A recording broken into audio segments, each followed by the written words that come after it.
Hello, ഞാനൊന്ന് ചെറിയൊരു vlog ചെയ്യാമെന്ന് വിചാരിച്ചിട്ട് രാവിലെ 4:30 എഴുന്നേറ്റു. കാരണം നമുക്ക് തേനിയിലൊരു കല്യാണത്തിന് പോകണം. ഒരാഴ്ച എനിക്ക് ഒട്ടും വയ്യായിരുന്നു, പനിയും കഫക്കെട്ടൊക്കെ ആയിരുന്നു. എങ്കിലും ഒന്ന് തല പൊങ്ങിയപ്പോൾ ഒത്തിരി എക്സൈറ്റഡ് ആയിട്ടിരുന്ന ഒരു ഡേയും കൂടിയാണ്. അപ്പോൾ പോകാമെന്ന് വിചാരിച്ചു. അങ്ങനെ നമ്മൾ ഡ്രസ്സൊക്കെ മാറി മേക്കപ്പൊക്കെ കാറിൻ്റെ ഉള്ളിലിരുന്ന് ചെയ്യാമെന്ന് വിചാരിച്ചു. കുറേ സമയമുണ്ടല്ലോ. അങ്ങനെ ഡോറേനെയൊക്കെ കൂട്ടിയിട്ടാട്ടോ പോണത്. 5 മണിയായിട്ടുണ്ട്. നമ്മൾ ഇറങ്ങി. നമ്മുടെ വീടിൻ്റെ അടുത്ത് വേറൊരു കല്യാണം കൂടി ഉണ്ടായിരുന്നു കേട്ടോ. അപ്പോൾ അതിൻ്റെ ലൈറ്റും കാര്യങ്ങളൊക്കെയാണ് ഈ കാണുന്നത്. അങ്ങനെ നമ്മൾ ബാക്കിലിരുന്നിട്ട് എനിക്ക് സെറ്റായിട്ടില്ല കേട്ടോ. എനിക്ക് വെർട്ടേജ് ഇങ്ങനെ ഇയർ ബാലൻസ് പോണ പോലെ തോന്നിയിട്ട് ഫ്രണ്ടിലിരുന്നു. അപ്പച്ചൻ പറഞ്ഞു ബാക്കിലിരുന്നോളാം, എന്നോട് ഫ്രണ്ടിലിരുന്നോളാം പറഞ്ഞു. പക്ഷേ ഞാൻ ശരിക്കും പറഞ്ഞൊരു ചത്ത കിളിയുടെ പോലെ ആയിട്ടുണ്ട് എൻ്റെ അവസ്ഥ. അത്രയും വയ്യായിരുന്നു. നല്ല സൈനസൈറ്റിസ് ഉണ്ടായിരുന്നു, വീസിങ് ഉണ്ടായിരുന്നു, പനി മാത്രം ഉണ്ടായിരുന്നില്ല. പക്ഷേ എനിക്ക് ഒട്ടും വയ്യായിരുന്നു, നെക്ക് പെയിനൊക്കെ ഉണ്ടായിരുന്നു. ഇതൊക്കെ എവിടെ നിന്ന് കയറി വന്നടാവേ.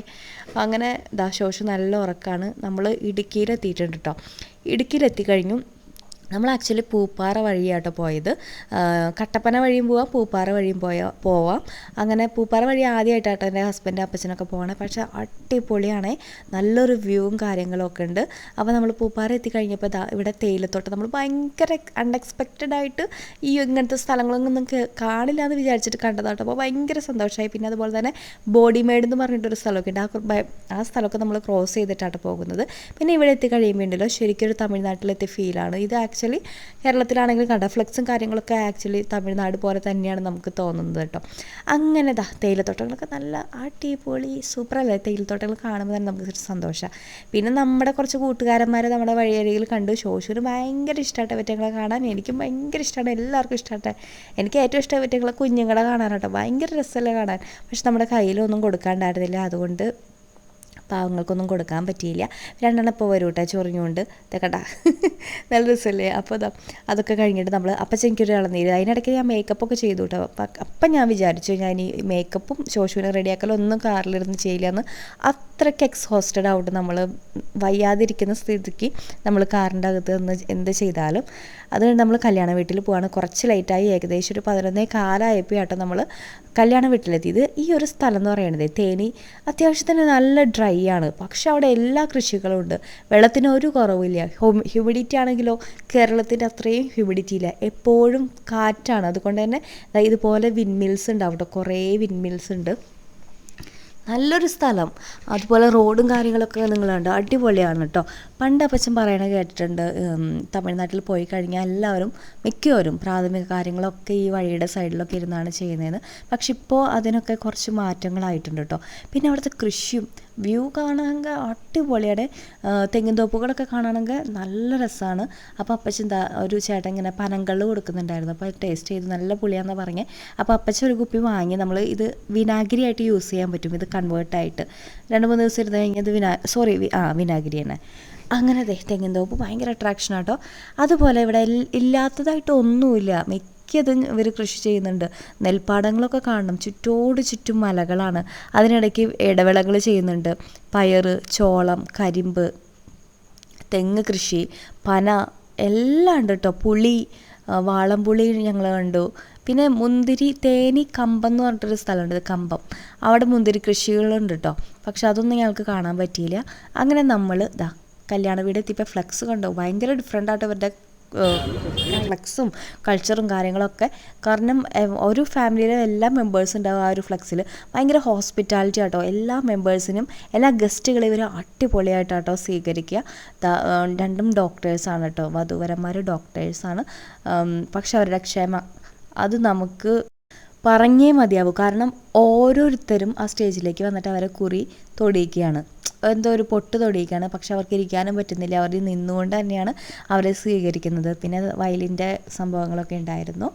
അത് കഴിഞ്ഞിട്ട് ഞാൻ കുറച്ച് എക്സൈറ്റഡ് ആയിരുന്നത് ഭക്ഷണം കഴിക്കാനാട്ടെ. എന്തൊക്കെയായിരിക്കും അവിടുത്തെ ഫുഡ് എന്ന് പറയുന്നത്.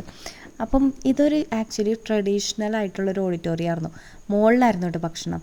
ഭയങ്കര വൃത്തികേടായിരുന്നു, പറയാതിരിക്കാൻ വയ്യായിരുന്നു. ഞാൻ അരച്ചാണ് ഭക്ഷണം കഴിച്ചത്. കാരണം ഭക്ഷണം കഴിക്കുന്ന സ്ഥലം കുറച്ച് വൃത്തിയായിരിക്കണമല്ലോ. അപ്പം കോൺക്രീറ്റഡ് ബെഞ്ചസാണ് ഇട്ടുണ്ടായിരുന്നത് അതിൻ്റെ ഫ്രണ്ടിൽ. അതിൻ്റെ മുകളിൽ കൂടെ ഇവർ ഇതുപോലെ ഷീറ്റ് വിരിച്ചിട്ട് വലിയൊരു വാഴയില ഇട്ടു കേട്ടോ. ആ വലിയ വാഴയിലേക്ക് അവർ ആദ്യം സ്വീറ്റ്സാണ് ഇട്ടത്. വെള്ളം കുപ്പി വെച്ച് നമുക്ക് കഴുകിയെടുക്കാം.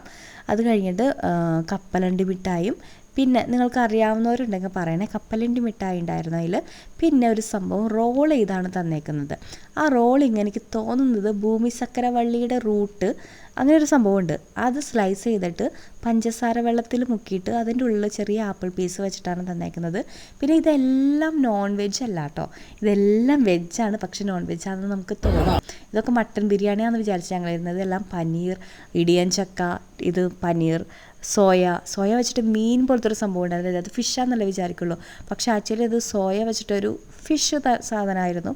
ഫിഷല്ല, സോയ ഫിഷ് എന്ന് പറയാം നമുക്ക്. നല്ലതായിരുന്നു കേട്ടോ. ഭക്ഷണമൊന്നും വലിയ കുഴപ്പമുണ്ടായിരുന്നില്ല, പക്ഷേ ഇരിക്കുന്ന സ്ഥലം മാത്രം ഭയങ്കര വൃത്തികേടായിട്ട് എനിക്ക് തോന്നി.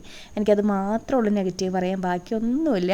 അങ്ങനെ ഭക്ഷണം നമ്മൾ ആവശ്യത്തിന് കഴിച്ചു, എന്നാലും ആ ഒരു തൃപ്തി നമുക്ക് വന്നില്ല കേട്ടോ. ഇതാണ് ഞാൻ പറഞ്ഞ ആ ഒരു ശർക്കരവള്ളിയുടെ ആണെന്ന് തോന്നുന്നു, എനിക്കറിയില്ല. പിന്നെ നമുക്ക് രസമലായി ഉണ്ടായിരുന്നു സ്വീറ്റ്സായിട്ട്, പിന്നെ പായസം ഉണ്ടായിരുന്നു. അങ്ങനെ നമ്മൾ ഭക്ഷണമൊക്കെ കഴിച്ചിറങ്ങി. പിന്നെ ഇവരുടെ ഹോസ്പിറ്റാലിറ്റിയുടെ ഭാഗമായിട്ട് വരുന്ന ഓരോ ഗസ്റ്റിനും ഇവരെന്താ കൊടുത്തതെന്ന് കാണിച്ചു തരാം കേട്ടോ. പിന്നെ വേറൊരു കാര്യം, എല്ലാവരും മുല്ലപ്പൂ പോയിക്കോട്ടെ, എന്ത് രസമാണെന്നറിയോ, നോക്കൂ, കട്ട കട്ട കട്ട കൊത്തിയായിട്ടാട്ടോ അവർ കോർക്കുന്നത്. ഇതിപ്പോൾ കല്യാണത്തിന് വന്നവരുടെ തലയിലല്ല, നമ്മൾ വഴിയരികിൽ കൂടെ പോകുമ്പോൾ എല്ലാവരുടെയും തലയിലിടാം. പക്ഷേ എനിക്കൊരു സിക്ക് മൂഡായതുകൊണ്ട് ആ ഒരു മുല്ലപ്പൂവും കാര്യങ്ങളൊന്നും ആസ്വദിക്കാൻ പറ്റിയില്ല, എനിക്ക് വാങ്ങാനും സാധിച്ചില്ല കേട്ടോ. അപ്പോൾ ഇതാണ് അപ്പച്ചൻ്റെ കൂട്ടുകാരൻ. അപ്പോൾ നമുക്ക് ഗസ്റ്റിന് കൊടുക്കുന്ന സംഭവങ്ങളാട്ടോ ഇവരുടെ ഒരു സന്തോഷം. ഓരോ ഇതുപോലത്തെ സഞ്ചിയിൽ തേങ്ങ, വെറ്റില, അതായത് പാക്കിൻ്റെ ഒരു സെറ്റ്, പിന്നെ പഴം, ഇത്രയും സംഭവങ്ങളാട്ടോ ഇതിലുണ്ടാകും. ഭയങ്കര യൂസ്ഫുൾ അല്ലേ, നമുക്ക് പഴം, ഈ 3 സംഭവങ്ങളായിരുന്നു. ഇതെന്താണെന്നറിയോ, ഇത് കാശ് ഓരോരുത്തർ കൊടുക്കൂല, അതൊക്കെ എഴുതി വെക്കണം കേട്ടോ. പിന്നെ കുറിയും കാര്യങ്ങളൊക്കെ ഉണ്ടായിരുന്നു. പിന്നെ ഞങ്ങൾ തിരിച്ചു വന്നപ്പോൾ അത് വിനായക ചതുർത്ഥിയുടെ ദിവസമായിരുന്നു കേട്ടോ. അപ്പോൾ അതിൻ്റെ ഒരു ചെറിയ പ്രദക്ഷിണം അല്ലാലോ, എന്താ പറയുക, ജാഥയോ പ്രദക്ഷിണം, അങ്ങനത്തെ ഒരു സംഭവം പോലെ ഉണ്ടായിരുന്നു കേട്ടോ. അപ്പം അത്രയേ ഉള്ളൂ എൻ്റെ ഈ ഒരു ചെറിയ വ്ളോഗ്. ഞാൻ ജസ്റ്റ് ഒന്ന് ട്രൈ ചെയ്ത് നോക്കിയിട്ടാണ് കേട്ടോ എനിക്ക് വ്ളോഗ് ചെയ്യാൻ പറ്റില്ല എന്നൊക്കെ. എനിക്ക് കുറച്ചും കൂടി ഞാൻ എക്സ്പ്ലോർ ചെയ്തേനെ, പക്ഷെ ഒട്ടും വയ്യായിരുന്നു. പിന്നെ കുറച്ച് തിരക്ക് പിടിച്ചൊരു യാത്രയും കൂടി ആയിരുന്നു. അതുകൊണ്ട് ഞങ്ങൾ വേഗം തന്നെ വീട്ടിലേക്ക് മടങ്ങി. അത് തിരിച്ചു വന്നപ്പോൾ കട്ടപ്പന വഴിയാട്ടോ പോകുന്നത്. പിന്നെ ഞങ്ങൾ ചുരം കയറിയൊക്കെ വന്നു കഴിഞ്ഞപ്പോൾ അവിടെ ഒത്തിരി ചെടികളുണ്ട് കേട്ടോ. കുറച്ച് എന്താ പറയുക, തണുപ്പുള്ള സ്ഥലമാണല്ലോ.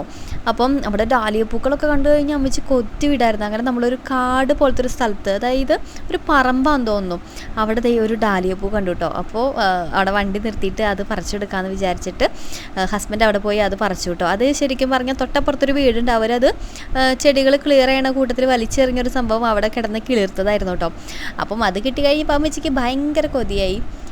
അവിടെയൊക്കെ പോയി കഴിഞ്ഞാൽ ഭയങ്കര രസമാണല്ലോ, ഈ ഡാലിയ പൂക്കളും റോസാപ്പൂക്കളൊക്കെ വേറൊരു ഭംഗിയാണ്. അപ്പം നമുക്കത് കിട്ടിയിട്ടോ, നമുക്ക് കിഴങ്ങടക്കം കിട്ടിയിട്ടുണ്ട്. അപ്പം ഈ കളറ് ഡാലിയാണ് നമ്മൾ പറിച്ചത്. ഓരോ വീടുകളിലും കൊല്ല കുത്തിയായിട്ടുണ്ടാവുന്നത്, നമ്മുടെ ഇവിടെ എത്ര നന്നായിട്ട് ഉണ്ടാവും എന്ന് നമുക്ക് അറിഞ്ഞൂടെ, ഇത്രയും കളർ ഉണ്ടാവും എന്ന് അറിഞ്ഞൂടാ. എനിവേ നല്ല കിഴങ്ങ് കിട്ടിയിട്ടുണ്ട്. നമുക്ക് ഇത് കിളിർത്ത് പൂടുമ്പോൾ നിങ്ങളെ കാണിച്ചു തരാം കേട്ടോ. അപ്പം അത്രയേ ഉള്ളൂ, ബൈ.